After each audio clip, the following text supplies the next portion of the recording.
A very warm welcome to the World of Lord Russell podcast talk show. And today's show is aptly named My Eyes Have Seen the Glory, which captures the life of a fine centre-half for Tottenham Hotspur, Charlton Athletic, Watford, Bournemouth, Brentford and Swansea City, and now, of course, a refined business consultant. Yes, folks, it gives me immense pleasure to welcome onto the show Paul Miller. Welcome to the show, Paul. Thank you. Delighted to be here.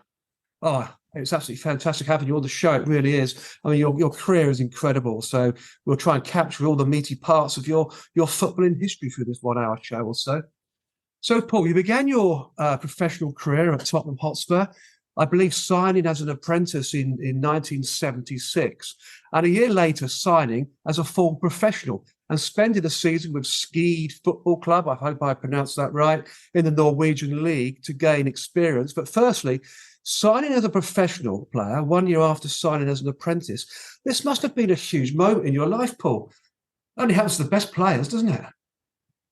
Yeah, I mean, it'd been happening a long while. I mean, I started I started going to Chelsea Academy when I was 10, other clubs, but I finally settled on Spurs when I was about 13.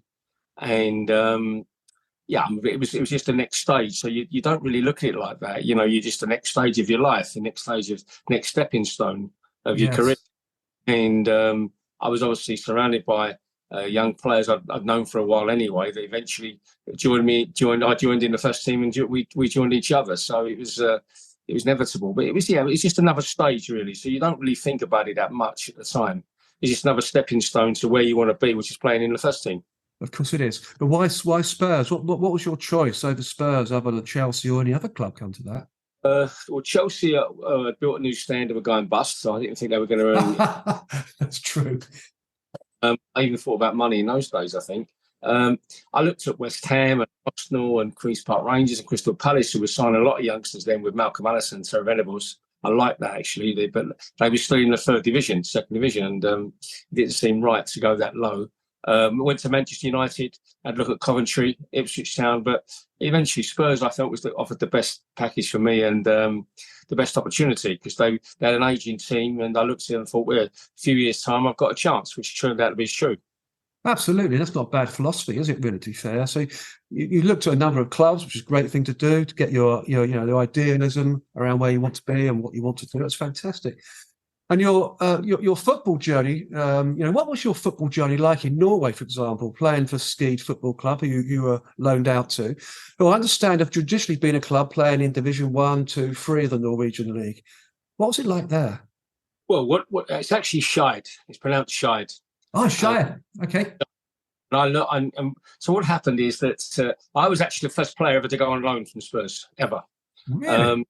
What happened was that a lot of my friends, particularly like people like Alan Brazil and others, were going to America at the time. The young players were going to America to do the running around for the old pros that were playing there. So I said, I'm going to go to America. Alan Brazil was going, and I fancied a few other boys are going. And Bobby Moore had spoken to me. I could go out and play with him in Detroit. I knew Moore, who made me sign for Spurs as well, Bobby Moore. He gave me the advice to sign for Spurs. I knew him as a kid. So he said, well, yeah, America would be great. You'll have a great time and, we'll earn a few dollars. He said, but I'm not sure about if it's good for your football. He said, have you thought about going to Norway? I said, I didn't know Norway played in this summer. Of course they do, obviously, because of the winter they have. So he said, friend sits on the Norwegian FA. And anyway, just to cut long story short, Skeid had just got promoted from the second division to the first division. And had a young manager, and they needed someone at the back. And, I went over there for a weekend to Oslo. Never seen so much snow in my life. Lovely city too. This is the end of March, beautiful city. And we decided, it was to do a contract. Their season didn't start till the end of April, until October. So I signed, and I organised a lovely cottage for me, a car. I went to a restaurant every day to eat, because wasn't a cooker then at all, and a cleaner. I mean, I did everything for me. And anyway, I went there, had a great season there. We finished third in the league, qualified for the UEFA Cup, and I was voted best European player. Incredible. And that's when I came back, and then obviously a little while after started playing. But Norway was a big thing for me, a big plus. And, I enjoyed my time, learnt Norwegian while I was there, and made a lot of friends who I still have today, some of them actually. And Norway, you're right, Norway's a great country. It is fantastic country. Of course, our mutual friend Brian King lives out in Norway too, doesn't he now? So must be a lot going for Norway. There really must be. And I've worked there myself over the years, I have to say. So, Paul, and of course, spent a lot of time in Oslo. Lovely city. Really enjoyed it there. Expensive, but lovely. Very expensive. Very expensive. And like a pint of lager was £1 here, and it was like $5 there. It was like, wow, you really, yeah, exactly.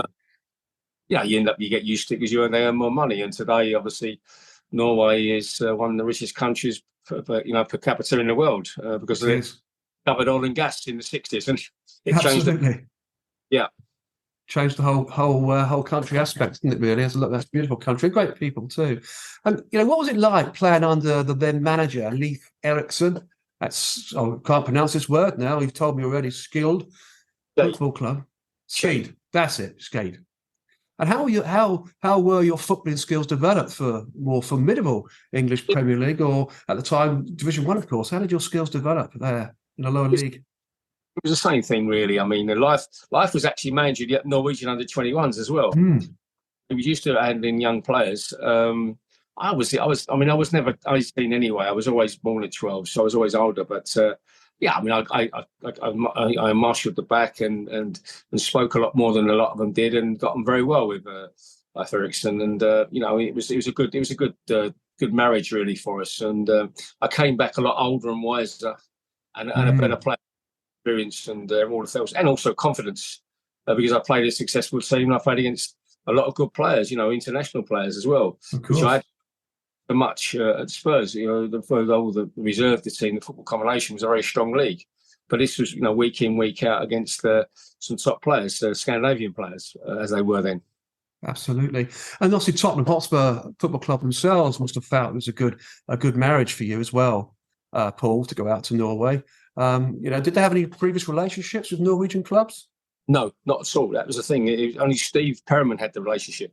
A chap called Lars Ugland, who was on the FA committee, Norwegian FA committee. So, no, there was no relationship. But what it did have, Norway has got a lot of Spurs supporters there, because in the 60s, when they used to show live games, Spurs were always on the telly more than anybody else. Yes. So a lot of people were up watching Spurs play because they'd have this game on a Saturday afternoon at 4 o'clock when it was dark and cold, and they had this live English game on every Saturday. Spurs happened to be one of the teams that was on more than most. That's loved presence in the whole of Norway. Yeah, that's obviously Norwegians obviously love Spurs as a football club, and quite rightly so too. And then in July 1978, you returned to Tottenham Hotspur to begin what was a hugely successful period, really, in your footballing career of some 9 years or so at Spurs, and an interesting time to be playing your football at Spurs, particularly in the early 1980s, which was arguably the best Spurs team of all time, possibly even better than the 1961 Spurs team that won the league and the League Cup double. That's a great side you were in when you came back. Yeah, I mean, what happened is that I came back and we'd signed the Argentinians, Aussie, who just won the World Cup. So it sort of changed the place. I mean, just to tell you that we'd had a few hundred people come to watch us train. All of a sudden, like Ozzy and Ricky arrived, there's a few thousand, there's a few hundred journalists all over the world coming to see us on a Friday. So it completely changed our club. It took us to another level. And obviously coming back from Norway, it was wow for me. So I came back a few weeks later and saw it and all, and it was incredible, really. And Ozzy was a major influence, and Ricky on what he is. And it attracted more people to us as well, even better players coming to us. We'll talk a little bit more about Ozzy and Ricardo as well as later on in this podcast, because there's some fantastic incidents there as well, isn't there? As we'll come on to that. And of course, in 1977, Tottenham were relegated to what was then League Division 2, now of course the Championship. But under the guidance of Keith Birkinshaw, Spurs bounced back the following season in 1978, but only just by winning promotion, finishing third on goal difference to Brighton.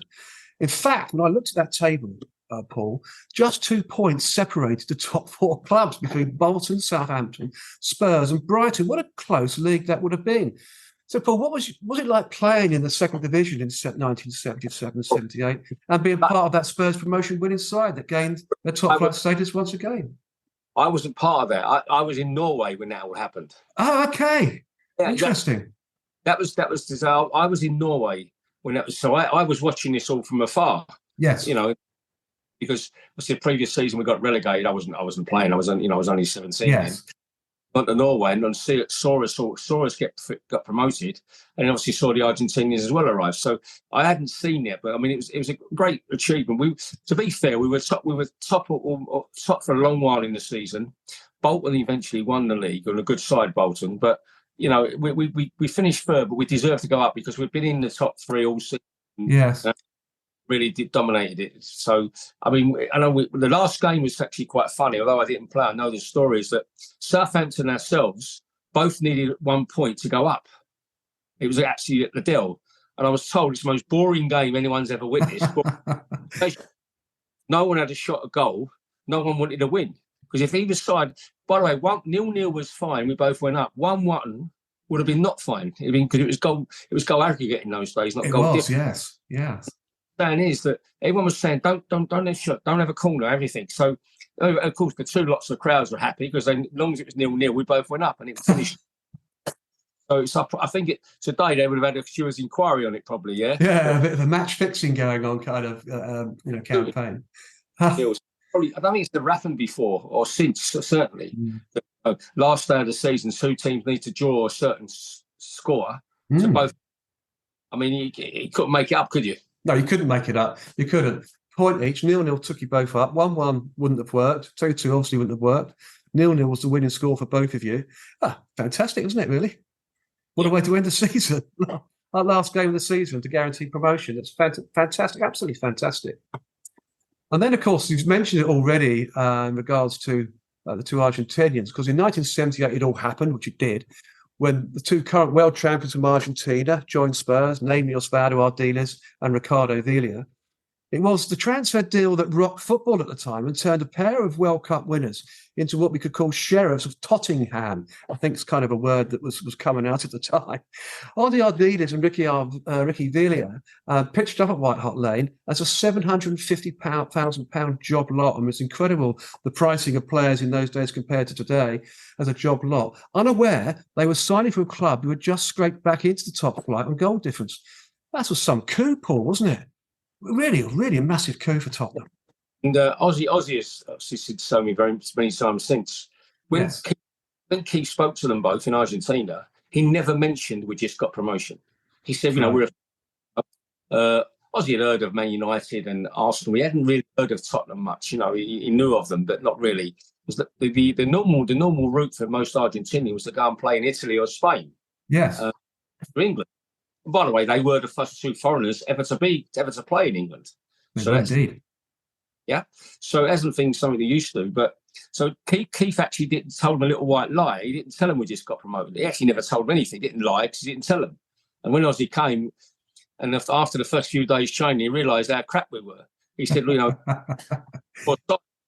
I wonder why they signed us, because we weren't that good. We were okay, but we needed more players really, and we'd got up. But it's a hell of a difference when you get up and stand up. And definitely. I mean, there was a quote from Ozzy Ardiles that stated, and I quote this as well, because it's quite a good quote really. When I signed, they had only just been promoted from the second division. Keith Birkinshaw was a great manager, but as you said, he didn't mention it to him. Mr. Birkinshaw was very economical with his information. So what was Keith? So really, Paul, what was Keith Birkinshaw like to play for as a manager, coach, or even as a man generally? I see he was a great tactical person myself. I remember him being a fantastic manager. He was a Yorkshireman. Yes. You know what they're like, yeah? I do indeed. Days long. They say what they think. Not always the right thing, I must say. But he got his words across. He had a good coach in Peter Shreves to help him. It was a bit more looser and relaxed. Keith was the worst player in the world, by the way. He played lower level divisions. His second touch was a tackle. He was useless when he tried to join in the five-a-sides. Yes. But I have to say, Keith had the confidence and the bottle to play a lot of young players in that early sides. Myself, Chris Shooter, Mark Falco, Mickey Hazard, to mention four. And it took a lot of guts to do that. Really, we were easy to stick with the old pros, but he realised he had a great Glenn Hoddle had already made his mark. Glenn, he was my room partner for 7 years. And he saw this influx of young players in the reserve. We'd won the combination 2-3 years on the trot. All of a sudden we got in, and in the height of our success, 2/3 of the squad were homegrowns, which had never happened before, never happened since. So, but Keith had the confidence to put us all in early on, and I admire him for that. That's fantastic, really, wasn't it? And I do remember him being a great manager for Tottenham. His name was synonymous with success, which we'll get onto, of course, going through this podcast. And then the arrival of Ozzy Ardiles and Ricky Dealey in North London spawned a rash of ticker-tape blizzards, which had greeted Argentina before every game of the 1978 World Cup, where English football had never previously mustered a handful of wedding confetti. In fact, more toilet rolls were being thrown onto the pitch, and that was more commonplace back then. But the arrival of these two fantastic football players not only changed Spurs' fortunes, but changed the face of English football forever. It must have been an amazing part of this Spurs revival, Paul. I mean, that going on at the time in North London, forgetting about your rivals, of course, across the road at Arsenal. I mean, it really was something very, very special. And you can only see something very special that's good about to happen to Tottenham Hotspur. Incredible. Yeah, it was different. The crowd adapted to it and got involved because they've been starved of success for a few. We'd gone past the Bill Nicholson days, but it was just it was going with the flow. It was something else that happened, and all of a sudden the fans got on the bandwagon, really. Yeah. But I mean, Ozzy and Ricky, they made a great start, and they were different types of players, and no one ever seen him. I mean, you only seen him on the telly. So people from a lot of neutrals used to come to Tottenham actually, and which they wanted to see them, because they hadn't seen them. When we played away, it was all record gates as well. So were full houses. They wanted to see the Argentinians. Because remember, there had been no foreigners before playing in England. That's right. I mean, so it was all new. I mean, today, of course, to find some Englishmen in the team sometimes, some of the top teams. Absolutely. It's turned around, hasn't it? Really turned on its head. And they were fabulous players. There's no doubt about that. I can understand why fans from, the opposition teams would come and watch them play. Absolutely. Filling grounds out. Fantastic time for English football. It really was. I mean, you were part of a Spurs FA Cup winning team in 1981. And I do say this as well, Paul, conceding a penalty after bringing down Dave Bennett in the replay, which put Manchester City 2-1 up just after half-time. The penalty just came after half-time, I should say. And how did you feel at the time, Paul? You must have felt gutted, to say the least, given a penalty way at Wembley, in an FA Cup final. It's not a good thing. Well, I think we felt it was fated we were going to win because all the draws have been kind to us. We get Exeter in the quarter-final, a third division club at home. You got a chance, yeah? You have. On the first game on the Saturday, we hadn't played particularly well. There'd been a lot of rain. And Man City really nullified Glenn and Ozzy tremendously well. It wasn't a particularly great game, and obviously we equalised when Tommy Hutchinson own goal. The second game was different. Ricky scored early. And also the second game we had more support than them because it was a Thursday night. Yes. Couldn't get down work-wise or whatever, so we probably had 2/3 of the stadium. It was noisier for us. The penalty came second half, but I think me and Chris Hughton were running with Dave Bennett, and I'm not sure who he sort of sandwiched between the two of us.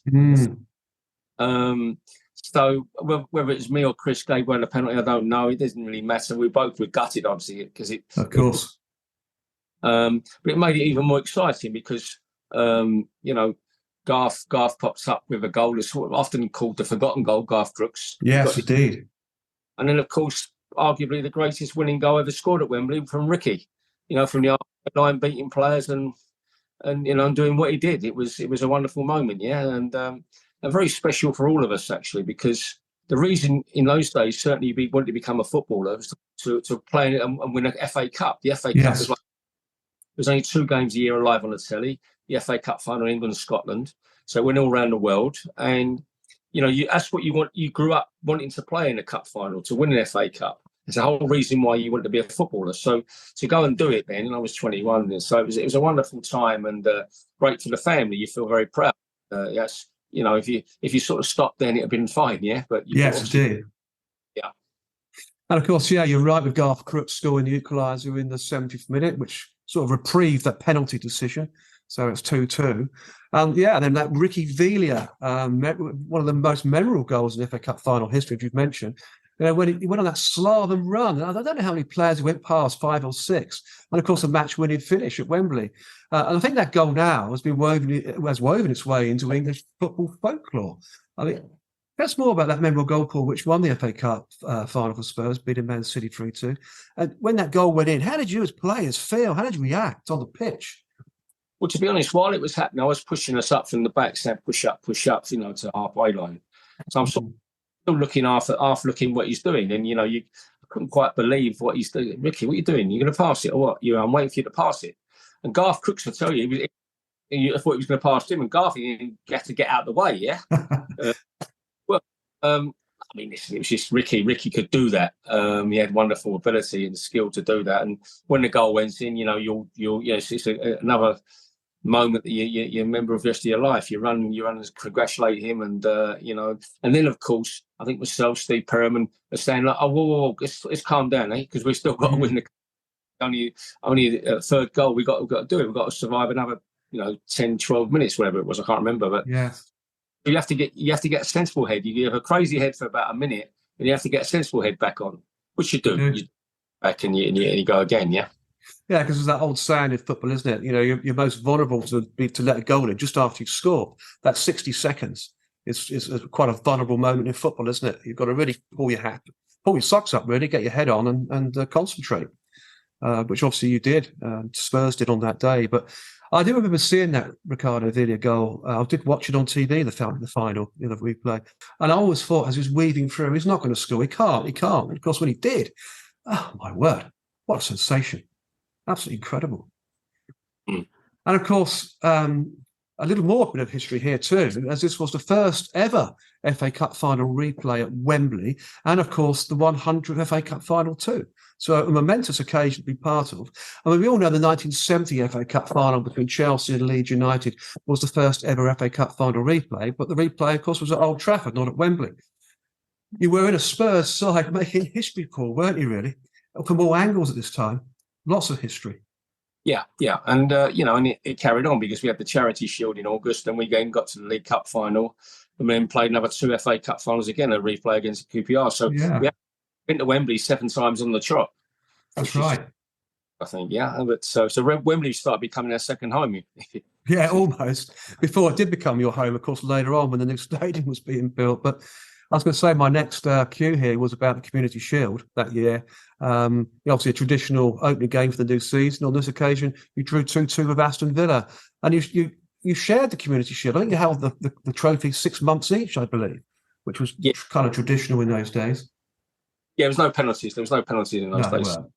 Shared it up here each year. I believe that, yeah. Were there any significant moments in that match, Paul, that you remember? Moments that you would thought, wow, hold on a second, or, oh, God, I regret doing that? Well, no, Mark Falco got 2 great goals. He came in for injury. I'm not sure who played. Was it Garth he came for, I think, yeah. He was injured. But it was Ray Clemence's debut for us. Oh, right. From Liverpool after, a record-breaking, unbelievable career there. And he came a remarkable career at our place and immediately fitted in with us. Wonderful man. We lost him a couple of years ago, unfortunately. But he was to me, him and Pat Jennings are the 2 best goalkeepers I've ever seen. And he was a great leader for us as well. Great influence in the dressing room and on the pitch. And so it was his debut, really. That's what I remember it more than anything else. Those Charity Shield games can be okay, but, you're still sort of trying to strive for fitness for the following week. Yeah. And it's it's as it is now. You sit with Man City and whatever. You do it, you play, you want to win, but if you don't, it's not the end of the world. Drew, it was all right, yeah. So exactly. Yeah, definitely a friendly match, aren't they? They tend to be seen as friendly matches. It's as you say, it's getting fit for the week later when you start the real campaign. That's pretty much what it is, which is fantastic. Then, of course, in 1982, Spurs had a good season in the old English First Division, of course, finishing 4th. And more importantly, above your old friends, Arsenal, on goal difference. Must have been really nice to do that. Both teams finishing on 71 points. But that wasn't the end of the season for Spurs as you reached the FA Cup final for the 2nd consecutive year, Paul. a final match contested between Tottenham Hotspur and Queen's Park Rangers. Tottenham were the cup holders and hot favourites, while QPR had narrowly missed out on promotion from the second division. Spurs going on to retain the FA Cup, winning 1-0. What are your memories of this momentous day that really emulated the 1961-1962 FA Cup winning years? Well, what happened was that it was an unbelievable season. For a start, we had 71. Right? I'll say that again. With 50 on muddy pitches, the medical not being great, and people kicking lumps out of each other. Yeah, so that's getting his perspective. We reached the semi-finals of the Cup Winners' Cup, where Barcelona absolutely kicked us out, and today would have probably had 5 players sent off in the first leg, but that's what they did. That's obviously how they play now. They were very physical. We got beat in the League Cup final extra time with Liverpool. We were obviously the best side of that era. After Liverpool equalised in the last minute of the game, and we got beat in the extra time. And obviously then we had the FA Cups to play, and 5 of us had to have injections to play in that game. Steroids, cortisone to play in that game because of the amount of games we've had and playing with injuries or whatever, including myself. So we drew the first game 1-1. It was a scrappy affair. QPR were very defensive against us, and it wasn't really a classic. So we had the replay. We scored quite early on through Glenn Hoddle in a penalty. And really, I mean, they didn't. We hung on, but QPR didn't create much. I think Ray had 1 save to make second half, 1 save. We missed a few chances at the other end. But to be fair, we were knackered. It was our 71st game of the season. And, we were tired. I mean, we'd all played a lot of games because you say you had smaller squads then. And so it was a massive relief to have won that again. And I actually enjoyed that one better than the first one because we'd felt we'd more deserved it as well. And also, you look at who we played throughout. We never left London apart from the semi-final. And we'd beaten a good Arsenal side, a Villa side, and we beaten Derby with Chelsea in the quarter-final, So it was a more difficult run to the cup final than it had been the previous year. We had a bit more luck, but we enjoyed it and won again, and obviously a great party, and it sort of cemented our place really, in that top legion of clubs. Absolutely, there's not many clubs that do back-to-back FA Cups, is there? Really, it's quite a triumphant thing. But equally, I hear you say cortisone injections, which in those days were always used by clubs, weren't they, to get players through certain pain levels to play. But of course, players now who had those cortisone injections, they're suffering later on in life. It wasn't a good thing, was it? I'm sure clubs don't do it now, do they? Cortisone. No. Well, players wouldn't have it now. They're just saying, I'm not fit.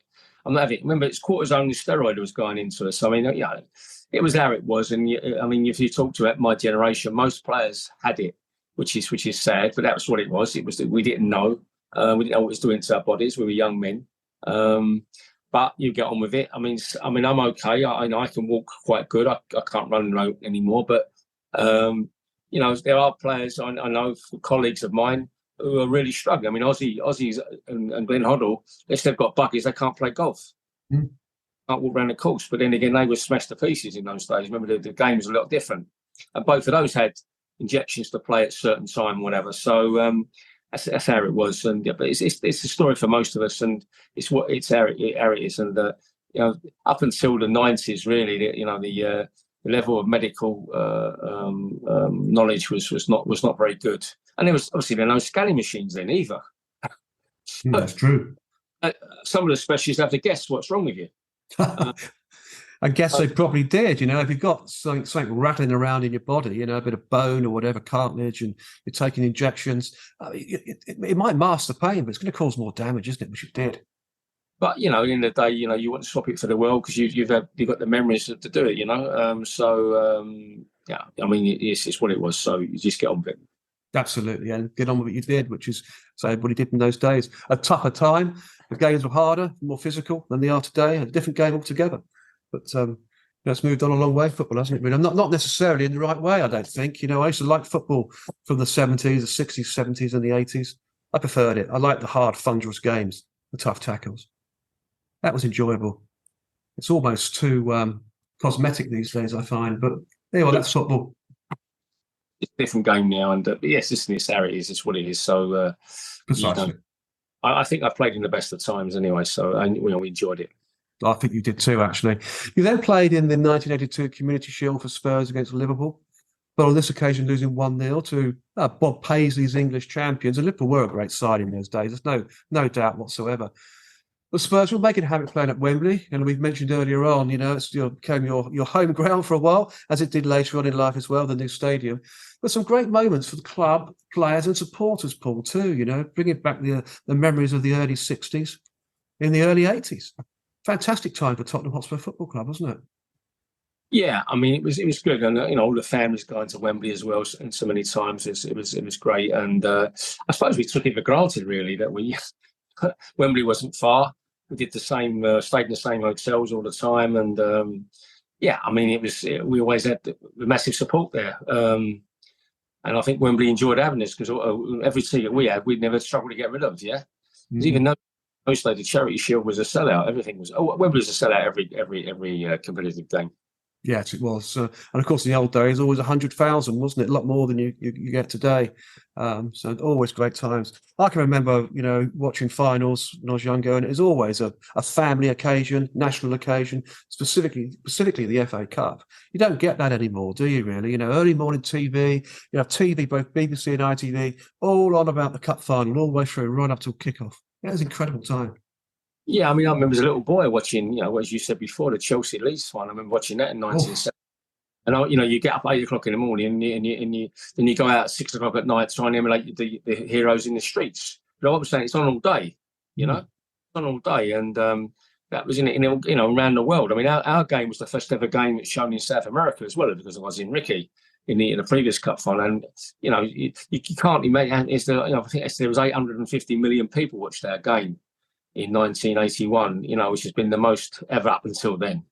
And you can't phantom that really. But yeah, listen, Wembley was a great place to play, and it's what every kid dreams of. And we're lucky that we played there quite a lot. You did indeed. And you got the medals as well to prove it and to treasure it as well, haven't you, moving forward? To show your children, grandchildren, this is what your dad, your grandfather did. It's just a fantastic experience. And then, of course, in 1983, Spurs again finished fourth in the Old English First Division. And in 1984, finished eighth in the league. But that wasn't the end of the season for Spurs and yourself, Paul, that year.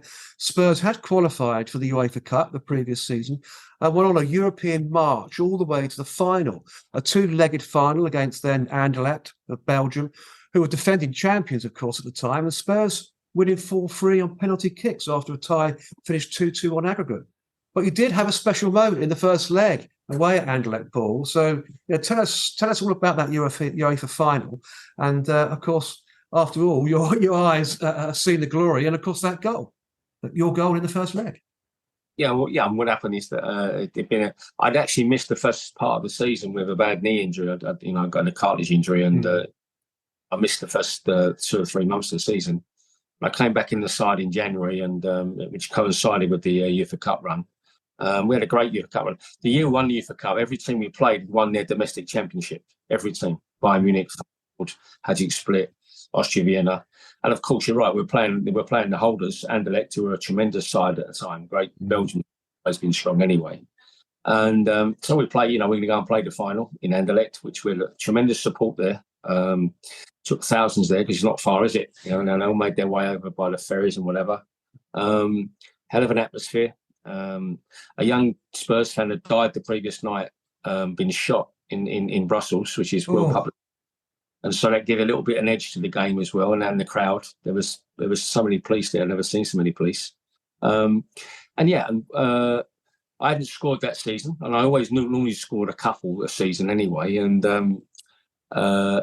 Mickey Hazard took a corner, swung it over. Rose at the far post and headed it in the top corner. It was one of those, it happens, and you can't quite believe it. I couldn't quite believe it. I think I wasn't used to it that much. So and we had great chance. We played very well in Brussels. We had great chances. Steve Arsport and Mark Falcon missed some great chances. We should have won 3 or 4-0. In the last minute, funny enough, so Tony Parks, who becomes the hero of the second leg with the penalty saves, fumbles a ball and they equalise. And to be fair, you won 1 away from home, UEFA Cup final. You think, yeah, you've done a great job. You'd be obviously delighted. We got back on the plane to come back, and we were gutted because the tie should have been over. We should have been 3 or 4 up, and it should have gone. But all of a sudden, they 1-1. They were back in it, and very much back in it. So it was although I'd scored, I was really disappointed that we hadn't won comfortably. And but of course, we had the second leg the following week to come, and all the drama that entailed. Yeah, tell us more about the second leg, because that also finished 1-1, didn't it? And yeah. So they had a young lad called Schifo in midfield, who was the world star at the time, like Messi of his day, if you like. He was 18, fantastic footballer, and they scored with him. I think I don't know if he might have made it or scored. I can't remember who scored, but they scored, went in front in the first half. And I mean, great atmosphere. By the way, the crowd, the gates were closed 2 hours before the kickoff. wow, You couldn't. It just was heaving everywhere. We had to have police escorts to get to the ground from where we stayed in the hotel, up the road. So it was fantastic. And of course, we're scoring, near the end. Graham Roberts, my centre half partner. I mean, it's not many times 2 centre halves European final, is it? So he equalises after Ozzy hits the bar from 2 yards, which is impossible.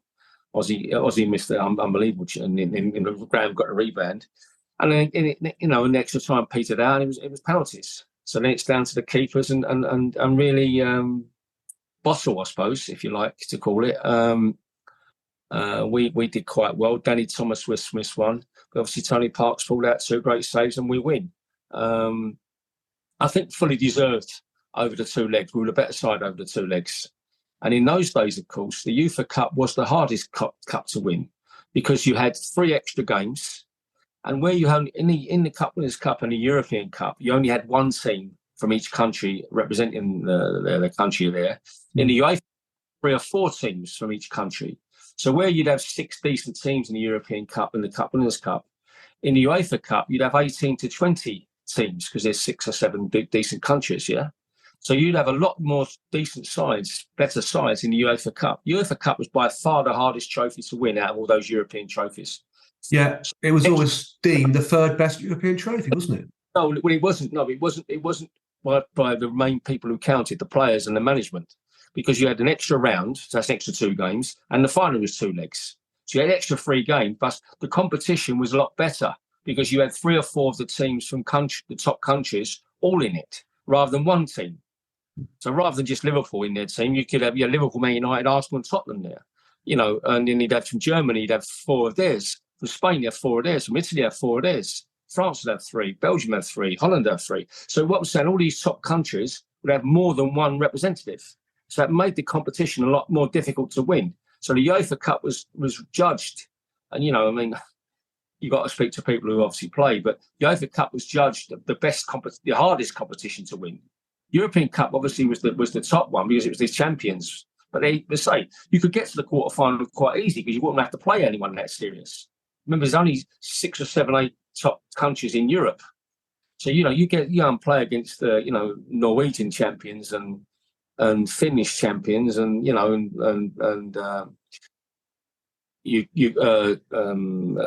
Croatian, Yugoslav. They weren't bad, the Yugoslavs, had to be fair at the time. All I'm saying was it was a lot more difficult. And to us to win it was great. But obviously Keith Birkinshaw had been sacked prior to that by our idiot chairman Scholar, who got it completely wrong. So Keith is the only one to have won a European trophy and then got sacked.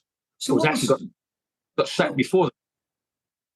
That's just credible, isn't it? What's Scholar's reason for sacking Keith? No one knows. I think it was ego, really. He wanted to take over the buying and selling of transfers, and Keith didn't want that. He said, that's my job. And they fell out, and then there was Scholar who just taken over the club anyway. It's to sack him, which was a complete nonsense, but I mean, that's how it was. And Keith just, left, and but he left, having won the UEFA Cup. I don't think it's ever happened in history. Anyone else has got sacked after winning the European trophy, yeah? Well, actually, he was before the European trophy. He was sacked. He was sacked before the first leg of the final. Well, you could arguably bring in Tuchel, of course, of Chelsea, who won the Champions League, the World Cup, and sacked. So things like that, you think, what on earth is going on? But of course, that was after a takeover as well. So again, the same reasons as what happened at Spurs, I suppose. Wanted to make sure that they did things their way, that the new owners. Yeah. So it was a strange time, wasn't it? That, but yeah, I mean, to win that European trophy, the UEFA Cup, would have been incredible. And it's nice to hear your distinguished, view there on why you thought as players and the clubs thought that the UEFA Cup was the most prestigious cup in some ways because of the amount of teams you had to play. That's an interesting take on it because everybody, outside would always see it as the third European trophy. Cup Winners' Cup is number two. Obviously, the European trophy is number one. But that's an interesting view. A very interesting view, and I can quite understand your following there with the amount of clubs you have to play against from the same countries. Interesting, very interesting. So just to confirm is that all the teams we played in that competition, every one of them won their domestic league that year. Yes, that's amazing, isn't it? Every one of them, yeah. So we actually played the champions of every country that we played, yeah. It's tough. It was a great cup to win, and and it was a heavy cup as well, a heavy trophy. It's heavy, it is heavy. Trust me. And what's your view to the Europa League now? Obviously, it's the old, I don't know whether it be the Cup Winners' Cup or UEFA Cup, but got a lot of good sides in there, a lot of matches, and of course the clubs that fail the first round of the Champions League come down to the Europa League as well. That's a tough trophy to win, I would imagine as well, isn't it? It's all about money now. Be fair. I mean, I think the Champions League is a great competition now because you have the league bases and you have a lot more stronger teams. Again, now you have more from each country, like you had in the UEFA Cup, but they actually play more games rather than knockout. So they're taking the UEFA Cup and they made it a Champions League, really, yeah.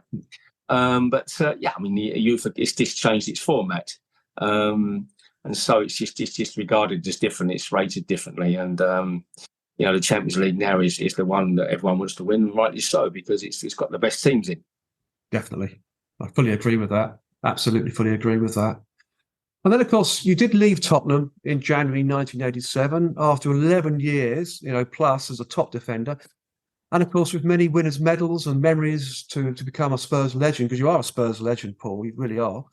You went on to play for Charlton Athletic, Watford, Bournemouth, Brentford, and finishing your football career, I believe, at Swansea City in June 1991. A very distinguished football career, Paul. So are there any good lasting memories that spring to mind at these clubs outside of Tottenham Hotspur those last years? I had a testimonial at Spurs in August 86. I was only 26, actually. And David Pleaton arrived and completely ruined our club and sold off 7-8 of us, got rid of 7-8 senior players. Gosh, I remember that time. So, so he dilapidated the squad and it was never the same again. And we went our different ways, all of us. I went to Charlton, who were bottom of the league. My football friends thought I was mad. But I fancied the challenge. It was in London. I didn't want to leave London, really. And we got to the first ever playoff finals. Where we played Leeds United in the final, home and away. It was a semi-final, home and away, and the final, home and away. And we played Leeds at home. We won 1-0. We got beat 1-0 at Ellen Road. Billy Bremner was manager there. So we had a third game at St Andrews. Never happened before, by the way. This is all the first time it's ever happened in the playoffs. And we win 2-1 extra time. So we stay up and they stay down. That was how it worked then. And that was probably my greatest achievement personally because I went there with 11 games to go. We won 7. And and I'm like to say, I did a lot to help keep them up as a personal thing. And in the following season, we would again struggling a bit, lack of bringing in players, I believe. But the last game of the season came. We played Chelsea. If we drew, we stayed out of the playoffs, and Chelsea had to beat us to put us in the playoffs. And anyway, we drew 1-1. I scored the goal actually. I scored the equaliser that sent Chelsea into the playoffs. And we stayed up, and Chelsea went in the playoffs and went down, actually.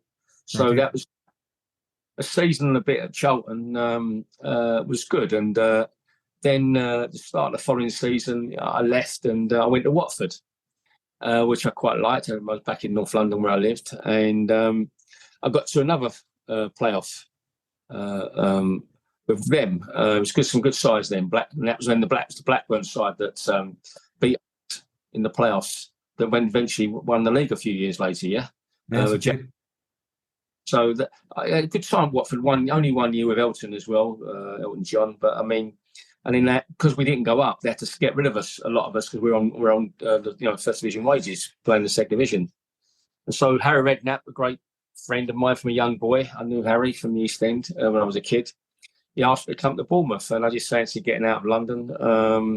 And Bournemouth in the first, again, we're in the second division, like Watford. And I went there and had a great 18 months there. I enjoyed my time there, really. But I was then struggling a bit with my knee, and obviously I think there's those steroid and cortisone injections start to come back and haunt me. And I was struggling really. I had a couple more operations on these, and then Terry Yoroff, who was an ex-colleague of mine at Spurs, managing Swansea. I had a loan spell at Brentford, by the way, while I was there. 4 games I played for Brentford. Steve Perrin was manager, and my colleague asked me to come back and help him out over Christmas. I went there, played 4 and won 4, and got Brentford off the bottom of the league. And they went out and to have a good season that season, and got the quarter-final FA Cup and stayed up. So I was delighted to help Steve out.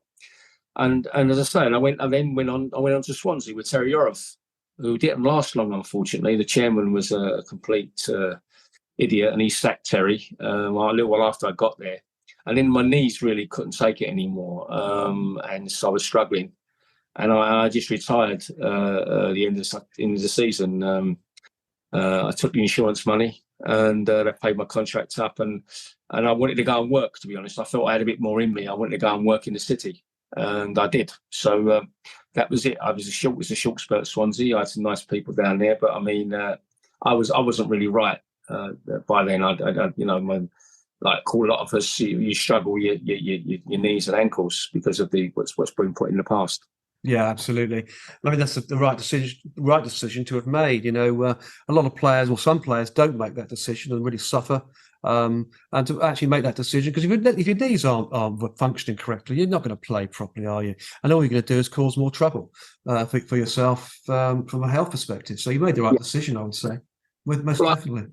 I went to Harley Street and saw one of the top specialists, and he said to me, what's your future hold? I said, well, I've got another 2-year contract at Swansea. He said, well, you're going to play once a month. I said, well, I think they want me to play a bit more than that.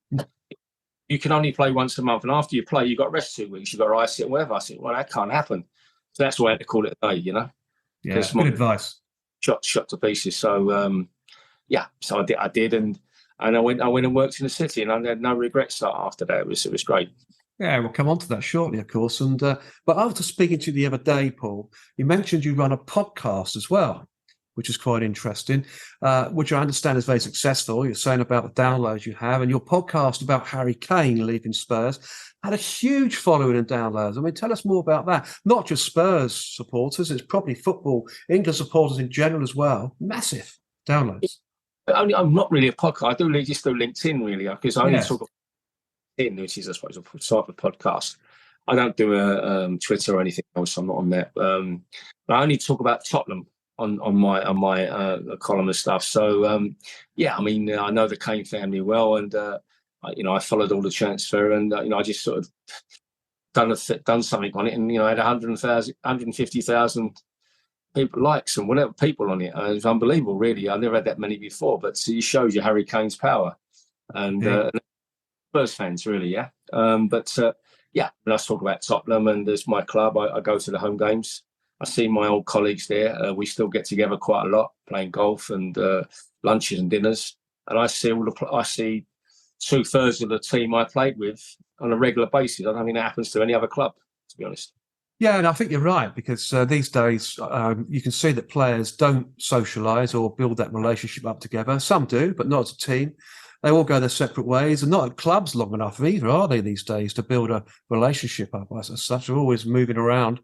But back in the day, players would stay at clubs, wouldn't they? They'd start and finish with football clubs and, become those legends of the game. More recent players, like, for example, John Terry at Chelsea, he stayed right there to the end of his career. You don't get that very often these days. No, I mean, Steven Gerrard, another one brings to mind. Johnson, there isn't. They're a rarity. That probably won't happen much again. To the clubs, you'll see. I mean, Man United, a lot of them stay there for a long while, but it won't again. 4 or 5 years is probably a maximum now. Even Haaland at Man City, in a couple of years' time, he's going to go and play for Real Madrid. That. He ain't going to stay there, and it's nothing. And it's probably not to do with money either, because he has enough money. Yeah. Harry Kane didn't go to Germany for money. I mean, he did stay at Tottenham. He just wanted to change. He wanted something else, a new challenge. It certainly wasn't financially driven. Yeah, Well, does league now pays the best wages in the world. So players don't. Apart from Saudi Arabia, the new who will be here for a long while. By the way, trust me, that won't end. I think you're right. I think the Saudi Arabian part now in football is going to be massive. It might have some detrimental effects to the Premier League in some way. And also, of course, FIFA now are saying that in 2 years' time, they're going to have the Club World Cup, but actually have 32 clubs representing, just like the FIFA World Cup internationally. So that's going to change the football globally, I think, a bit as well. What do you think of that, Paul? A 32 club competition. FIFA are all about money. Where they is all about money. So they're trying to widen it, but you know, to me, it's too many. There's too many. I think clubs, countries, and you know, they just should keep the quality there. But it's not. They want to bring the third world in, and they want money from it. It's just a money making exercise for the Swiss FIFA. So you know, I can say it because I don't get in trouble. I don't belong to any football clubs, but you know that Saudi give them a couple of billion and they get the World Cup. Not that they won't do a good one. They'll build 10 of the best stadiums in the world, all air conditioned and whatever. They'll run like they do like Qatar. They run a fantastic World Cup, but you know they'll get gets it or Holland or us. You know, yes. They'll get it because they'll pay, and those who pay win. They do. And the same happened in the last World Cup in Qatar, didn't it? You know, that was a strange decision. And we all know what happened there. I don't need to speak about that on here, or neither do yourself. But that was all very, shall we say, crooked, really, in some ways. And it's going to happen with Saudi Arabia for sure. I fully believe that. But in terms of Harry Kane leaving Tottenham and going, into Europe, I mean, I think that's improved his game. In the short space of time he's been there, he played well for England the other night, against Scotland. And, I thought to myself, his game has changed after leaving Tottenham. I think that's given him a new lease of life and experience. He looks a better player. I'm not so sure. I think he was a good player at Tottenham anyway. You don't score that many goals for us and not be a good. He scored the goals for England all the time anyway, so nothing's changed with England. I find it easier in the Bundesliga. There's only 2 or 3 decent teams there. The rest, Bayern will beat quite easily. Harry will get 40-odd goals this year. Don't worry about that. The big thing he wants to try and win is the Champions League, but they're one of 5, 6 clubs that can win it because they win their domestic quite easily. Yeah. Listen, it was a good move. It was probably the only club he could go to. Real Madrid had done their money with Bellingham. Barcelona was skin. Italy is skin. PSG was the other one, but he weren't going to go and play in the French league, which is not that clever anyway. It's not as good as the German league, let alone anything else. So Bayern was the only club for him. Good move for him, a good move for the club. They got 100 million for a player who came through the youth academy. Harry's done well financially, but he's doing well anyway. Certainly didn't go for the money. That's English players don't leave to go for the money. Same as Mbappe. He don't want to go to Real Madrid for the money. He's already a rich boy. Yeah, he just wants to go and play Madrid. Whether they can do a deal will be another matter. But I mean that's it. But these players are they're getting hundreds of millions now, and good luck to them. So they go where they want to go, and they will go. They hold the power now rather than the clubs, which is probably quite nice to see. Yeah, no, I think you're probably right there, Paul, as well. Yeah, it makes a lot of sense. The players themselves being able to, dictate their lifestyles better rather than the clubs, and of course the agents as well on their side as well, doing all the background discussions and noise and negotiations. It is better for players, isn't it? It really is better, I think, these days. But of course, outside of football now, of course, you're still forever, as you said earlier on, forever present at the new Tottenham Hotspurs Stadium. And you are clearly a very proud Spurs supporter, and quite rightly so too. But also a very refined and respected business consultant. So tell us more about your business consulting services and, of course, any other interests you now have outside of football. Yeah, I mean, I'm a business consultant there just as well. I mean, after football, I went into the insurance world. Yes. And I was a Lloyd's broker for a while. And then I got into private banking, and I worked for 4 different banks in private banking investment management, which was and re-educated, if you like. Let's call it 14, 15. So I didn't really do a lot there. But I re-educated and took the financial exams and stuff that you have to do. And now I work for a private offshore fund in the Channel Islands, and and that's what I do now. I work with big funds and big people, and who are in that world, in the financial world. So that's what I do now. So I quite enjoy that, and it's very private, and but it's good. So it's a different world to what I started in, but then we all evolve, don't we? We all evolve, and hopefully, as human beings, we should evolve. And that's what it's all about at the end of the day, isn't it? Of course, out in Jersey or Guernsey, which Jersey. I mean, lovely place to go. Do you get out to visit there very often at all whilst working? Yeah, often. It's a great place. I love Jersey. Jersey's a wonderful place. Yeah, got good friends there. Yeah, I've worked there myself over the years, and I found in Jersey that it was described to me once as an island of alcoholics. Actually, and that's what it was described to me as. And I think Guernsey's probably the same. And most of the residents go from island to island on their boats, skip around the island on their boats, so they haven't got to drive, stopping off at various pubs and bars. And my time there certainly did show me that, they certainly know how to party out there. They really do. Fantastic place to work in and go to. I had 1 or 2 nights myself there. Yeah, exactly. Yeah. So, good people, and they have a good law abiding, and it's a great place to do business, actually, and especially in the financial world. So it suits everyone. Yeah, it does indeed. Are there any other areas of your life now you're looking to do other things in personally, get involved with other interests? Obviously, golf. You play golf. You mentioned that earlier. Do quite a lot of charity work, and and I just want to try and keep helping more charities, both here and abroad, with my colleagues. So that's what I do, and there's a lot more charities I'd like to help in London and in the country that need it. I mean, that if you raise 100 grand from it, means a world of difference, rather than, Great Ormond Street, you give them 100 grand and say thank you, but it doesn't make a lot of difference. So they get millions anyway. So I'd like to help. I'm working to help a lot of smaller charities. Listen, I quite like that, really, and I get a kick out of that. No, I can understand that as well. I think the smaller charities are the ones that I've always favoured over the years when I've done my charity work. And, as you say, the big charities, they suck the money up. They've got big CEOs who are draining resources and so on. It doesn't all go to the charity after all at the end of the day. So the smaller charities, they are the ones that need it. And, they don't pay themselves very much. And a lot of them are volunteers too. So the money's going for the charitable cause itself. So I do the same as you there, Paul. That's a fantastic thing. It really is. A long way to continue. Is there any charities at all that you favour? I like the Deborah charity that Graham Souness is involved in. Disease. I mean, mainly all my charities are children, lonely children involved. So that's why if you ask me if I've got a bias, it's children's charities. Yeah, I mean, I support East Anglia Children's Hospices, for example. That's one I've supported over the years because they don't just. It's not just about the children; it's about the families. It's about the support they give to the overall surrounding part of that particular child, for example. Fantastic charity.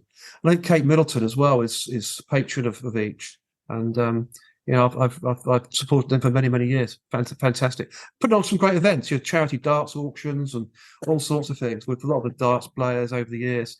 I've worked with for putting on charity events in darts, charity auctions. It's an incredible thing to do. A good experience, isn't it? As well, makes you feel better inside. Raising money for a worthwhile charity, superb. And it brings you down to ground level, and very quickly as well. It makes you appreciate how lucky we are when our kids are okay, and and everything else. So it's a good grounder, yeah. It does indeed. And as always, on the World of Lord Russell podcast talk show, we could talk forever, Paul, I'm sure, because there's a lot more in your life that we could discuss. But as your life in football provides so much more to talk about. So thank you, Paul, for coming onto the show and talking about your professional life in football, and of course your other areas as well, charitable life too, and being part of that amazing 1980s Spurs team that arguably is the best Spurs team in history. In my eyes, it is. And even better than that 1961 double winning team back in the day. It's been a huge pleasure as always. And as always, the pleasure is all mine. And of course, the show's audience when the podcast is released on the World of Lord Russell podcast show later today or tomorrow. So thank you, Paul. Ladies and gentlemen, I'll give you Paul Miller. Thanks for coming on the show, Paul. Thank you very much. Been a pleasure. It's been a real joy, it really has. Stay on, have a quick chat afterwards. The next episode on the World of Lord Russell podcast show is Come Here, where my special guest will be Jimmy Cricket, who has been performing now on stage and TV for over 50 years, and quite simply one of the UK's funniest comedians, where we talk about Jimmy's life as a comedian at the highest level, and in particular, Jimmy Cricket's performance at the 1984 Royal Variety Show at the Victoria Theatre, London, in the presence of Her Majesty Queen Elizabeth, the Queen Mother, accompanied by their Royal Highnesses, the then Prince of Wales, of course, now King Charles III, and the late Princess of Wales, Diana Spencer. And of course, I'm looking forward to seeing you all on the inside. So until then, it's au revoir from him and au revoir from me.